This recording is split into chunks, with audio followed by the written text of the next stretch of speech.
Hello, I'm Mark Baer. You're watching Your Town Television. I'm with Jane Press, actor and head of a production company. Mm-hmm. So let's start with just kind of a little bit who you are, a little bit of background. Okay. Who am I? I'm a person who has lived here for 23 years. I love it. And I have been acting on stage my whole life. It runs in my family. My mother was an actress. My grandmother was a stand-up in New York very early in the last century. She was a great entertainer. And I have other family members who are in So it's show in the, business it's in the blood. in New York and Los Angeles, yeah. So this week here, I just saw you do a one-woman show, The Testament of Mary. Colm Toibin wrote it. It was originally done on Broadway in Ireland and in London. Mm-hmm. And it's a really, really powerful piece of art.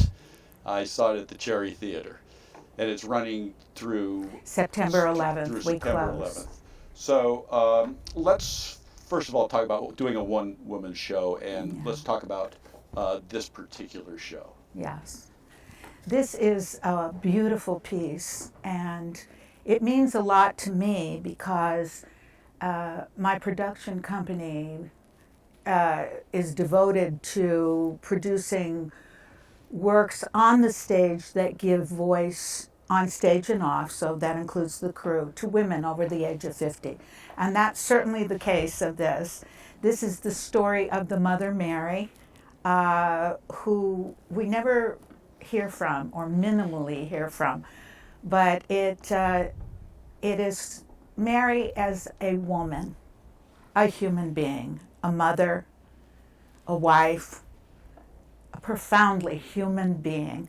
And she is telling the story of what happened with her son from her perspective, which we never really hear. And as a human being, not as the religious icon that she became or is considered.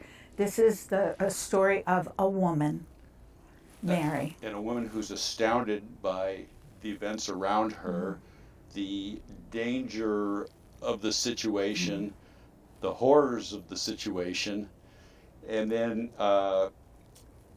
ultimately has to go into hiding in fear, and then how the myth is recreated afterwards. Mm-hmm. And her relationship, there's the relationship to the son and the relationship to the story of the son, and people's interests are different. Yes, yes. And this piece is, it's her opportunity to have her say. So it's so important for us to tell our stories. Truly it is. And women over the age of 50 are so often trivialized. Our voices are caricatured or trivialized or just ignored. And this whole piece, which is beautifully written by Colm Toibin, is just the opportunity for her to be heard and seen as a woman and as a mother, just saying what she saw and felt. I didn't know what to expect, but I wasn't expecting such a relevant, contemporary, challenging piece of new art. Yes. It wasn't, because, the Testament of Mary, it has religious connotations. Mm-hmm. So I didn't know what that meant, but it was much more of a woman in a situation as a witness, confounded by what's going on, and confounded by what people are trying to make out of the story that's different than what she witnessed and what her experience was, and also as deeply human. Yes. And also deeply imperfect. Yes. And watching you, what struck me so powerfully is the imagery in this, and watching you on stage, it was you're telling this story, and you're bringing up these images, and then you were like seeing them. It's like you brought it up, and then you're looking and going, this is so, and then we see as you see. So I felt you were particularly powerful because you seemed to disappear. I forgot I was watching an actor as much as a guide and interpreter of we were looking at this together. Yes. That's what yes. That's what I felt that you brought to this. Thank you. And that is the theater, live theater at its finest. It holds up a mirror, and it's such a wonderful space that we're all in together. There is no fourth wall in this piece, or very, for the most part, there is no fourth wall. This is Mary throughout time and space, having her say and sharing from her heart and soul. And we're in this together. We're having this experience together. So I was also, because I pay attention to productions. Yes. So it was very understated on one level, and very complex on another level, because you kept your volumes down, you kept your images minimally, but everything was powerful, and there was a lot of it. Mm-hmm. Where it seemed like almost it seemed almost like a Baer stage. Yeah. It had the illusion of a Baer stage, and yet it wasn't. There was stuff going on all the time. Yes. The music, I don't know if you put that soundtrack together or who did. That's Mary Lee Sunseri, who is a great artist who did the sound design. And of course, it's all subliminal. Yeah. The music and the images are, we were very cognizant that not to interfere with everyone's experience, that it's just subliminal. It's just there to enhance whatever's going on in the moment and not to make the point, Yeah, it was no. very, the Barbara Adagio comes on, and I'm like, oh, wow. Yeah. It was so beautiful at that Straight moment. to the heart. But so understated that Yes. you're hearing the moment and not hearing the music. Exactly. So, again, what we were talking about earlier, we're not watching amateur theater. Right. We're watching professional theater Yes. in our the luxury of our small town where Yes. we have parking, and we can walk out afterwards into the sun, and I couldn't even talk to people, and I don't think people could talk to each other because you're really crying and overwrought and stunned at the end. I had a mother come up to me afterwards crying, saying that she had lost her adult son some years ago, and that it actually helped her to process, because, as Mary says, a grief that has never lifted. And we all have that grief that has never lifted. And so one of the profound and really kind of, without being over important, but sacred purposes of live theater is to help us to process these experiences in life that seem to be so, or that are overwhelming emotionally, and that can help us to, it's like what they call tender mercies. But there was no answers, there was only questions. Yeah. And so it was quite profound. Now it's Press the Button Productions. Yes. So you produced this. What's it like to own the stage for an hour? It's a privilege. It's an honor. I've been on the stage since I was a little girl, and it seems like the whole time was a preparation for doing this. Yeah, because you don't have anybody to bounce off of. You have imaginary characters to dialogue with. Mm-hmm. So the dialogue is all on your end. Yes. But the talking is to yes. other people that are referenced. So it's Yes. not like it's a monologue in a Right. weird way. Right. It's a conversation, but it's a conversation with you and them Yes. as told to yourself. Yes. And everyone in the audience is brought into it. Right. They are witnesses to Mary finally being able to say what she saw and felt. So the written word, I mean, Ah. this is why theater is important, because Yes. each word matters. Yes. And each word is chosen for a reason. Exactly. And the imagery was exquisite. And so, and the set was simple once you've made it, but it's complex to get it simple. So Exactly. it's not. So it was, I was just like, it makes me so happy when you see really great work, and the bar is set high here. And if you want to do this thing here, you better do it well. Exactly. And Exactly. there was a lot of that in this. It was daring. Let's go to a couple things. I want to go Yeah. to the importance of live theater and theater arts for children, whichever Yes. order you want to go in with those Yes. things.